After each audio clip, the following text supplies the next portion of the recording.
from online falsehoods and manipulation bill has courted international criticism. I mean, Reporters Without Borders has said that the law censors internet users and gives a large amount of discretionary power to the government.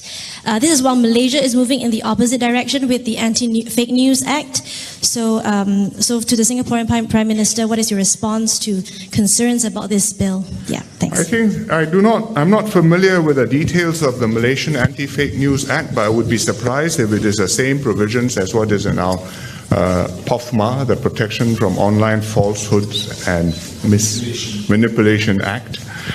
This is a problem, the problem of fake news, of deliberate false statements being proliferated online is a serious problem which confronts many countries. Singapore is not the only one who's legislating on this issue. The French have done so, the Germans have done so, the Australians have just done something similar and very draconian. The British are thinking of doing things as well. So Singapore has had to do it, and we've had a long process of a select committee, publish a report. We've deliberated on this for now almost 2 years. Well, the select committee was last year, but we started thinking about it even long before that.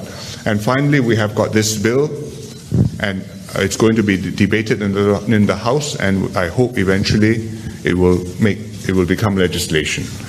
So I'm not surprised that Reporters Without Borders criticizes it. They criticize many things about Singapore's media management, but what we have done has worked for Singapore, and it's our objective to continue to do things which will work for Singapore.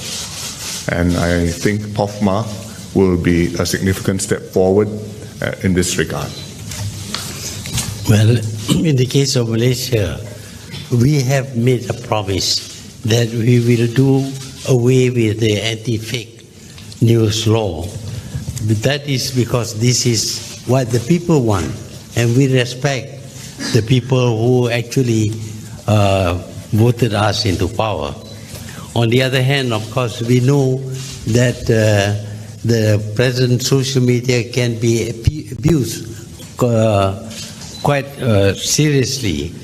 For us, that means that we have to learn how to handle such fake news.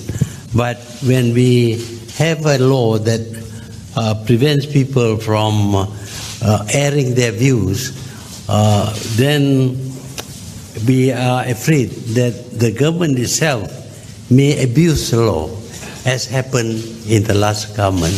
We do not want any government, this one and succeeding one, to make use of the law in order to tell fake news. The government itself to create fake news in order to sustain themselves.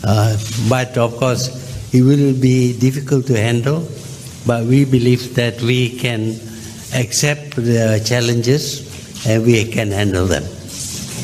Thank you, Tone. Thank you, Excellency. Now, ladies and gentlemen.